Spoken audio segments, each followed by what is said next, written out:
when I was researching the history of the Democratic Party, I read about a very interesting man. This is Martin Van Buren, who was the successor to Andrew Jackson, President of the United States in the mid-19th century. And the Democratic Party, most of you probably know, was founded as the party of the slave plantation. That's what it came into power to do, to defend the slave owners of the American South. But of course, Andrew Jackson, the founder of the Democratic Party, was a Tennessee slave owner. But Van Buren, who was a Northern Democrat from New York, no slaves. But Van Buren went south and he saw the slave plantation and he saw how the Democrats had established an almost monopoly power over the slave plantation. And Van Buren goes, let me figure out how to make the Democratic Party in the North just as strong as it is in the South. How do I do that? First of all, I need slaves. But I don't have any slaves because slavery has been abolished in the North. But what I do have are immigrants, because the immigrants were coming to America in droves. Now, at this time, they were the Irish, the Italians, the Jews, but many of them were being coughed out of the most depressed parts of Europe, the Irish potato famine, a series of devastating famines and tragedies. So all these immigrants came to America. They were poor, they were scared. Many of them didn't speak the language. They were in a totally new country. In other words, they were vulnerable. They were vulnerable.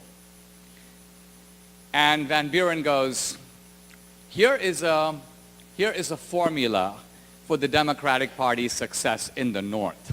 Basically, what we have to do is cut a deal with the immigrants. But the deal is going to go like this. In slavery, you may say you have two parties, A and B, the master and the slave. And A, the master, steals the labor of B, the slave, and takes it for his own benefit. That's the meaning of slavery. Lincoln calls it, you work, I eat. That's the essence of slavery right there. It's not even racial, it's just theft. With Van Buren, he came up with a theft scheme, but it was much more cunning. The theft scheme is more like this. Let's assume that you're the immigrants, and I'm Van Buren. I say to you, look, I'm not going to steal from you. In fact, you have nothing for me to steal from you. You don't have anything. But you do have something that actually costs you nothing. I want that. It's your vote. It's your vote. Give me that. Now, with that vote, I will get myself elected to power. And the good news is that there is something to steal from them. It's called the U.S. Treasury. I will loot the Treasury and keep most of it for myself. But I will give some of the crumbs to you. So, this became what was called the racket of the northern urban bosses, in which they would get the immigrant vote, and these Irishmen would get nothing out of it. I mean, they would get a job reference or a flask of whiskey or a turkey dinner at Thanksgiving, and that's it. But the reason it was worthwhile for them is that it was a modicum of security in exchange for something that cost them nothing. But the Democrats were really clear. I'm not going to compete for your vote and your vote and your vote separately. I don't want that. I want you to round up all the Irish guys and get them to vote together, ethnically, collectively for me. So in other words, the Democratic Party transferred from the black slave plantation to the northern ethnic plantation. And I mention all this historically because that's the formula even today.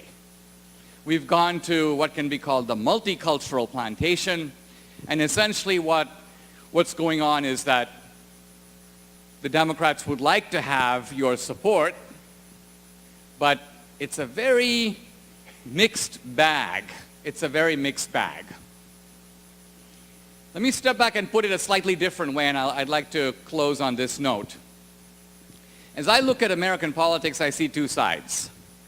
On one side, let's call it the conservative side, you have the politics of the ladder.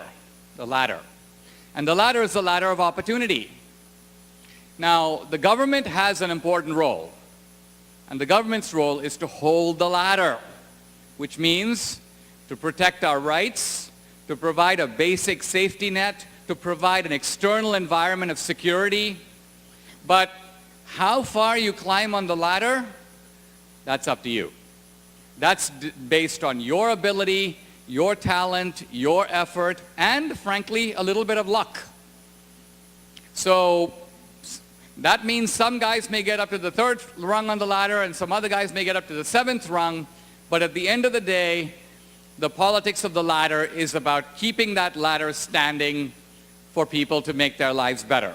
But it is up to you. The other politics on the other side, the politics of the left, I'm going to call it the politics of the rope. And on the face of it, it's a more attractive politics than the ladder for this reason. Basically, you have a bunch of guys who are on top of a big building. And they look at the poor, black, brown people down there, and they say, listen, listen, we have a rope. We're going to let the rope down. You hang on to it. We'll pull you up. So on the first glance, you go, wow, the rope is better, because in the ladder, I actually have to climb.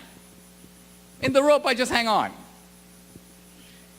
But then, if you're smart and you watch this for a little while, you realize, number one, this is a little bit of a dicey bargain, because I'm totally dependent on the fellow up there holding the rope.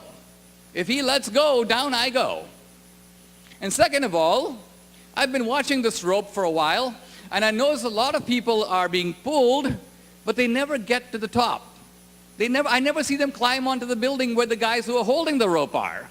They seem somehow to be hanging in perpetual limbo. In other words, you have communities today that have been helped for generations. You have black ghettos, Latino barrios, Native American reservations. Trillions of dollars have been put into these places, and yet they're not all that different than they were in 1972. They haven't actually fixed their problems. And there's a suspicious lack of urgency about fixing those problems. They appear to be just where people want them to be. And so then it crosses your mind that maybe the guys who are on top of the building don't have any plans to pull you all the way up. They have you right where they want you because you are now in a position of suspended dependency. In fact, you have no place to go. If you let go, you'll crash, and yet you can't pull yourself up. You're stuck. But while you're stuck, you remain 100% dependent on the guys who are holding the rope. In a sense, the rope has become, you hate to put it this way, a kind of a noose around your neck. And you are in a certain type of captivity that is regrettably partly of your own making. Why? Because you actually collaborated to get the setup in which you are now dangling in the air with no real prospect of advancement. So I think at the end of the day, as Americans, we have this choice. Do we actually want an America of the ladder, or do we want an America of the rope?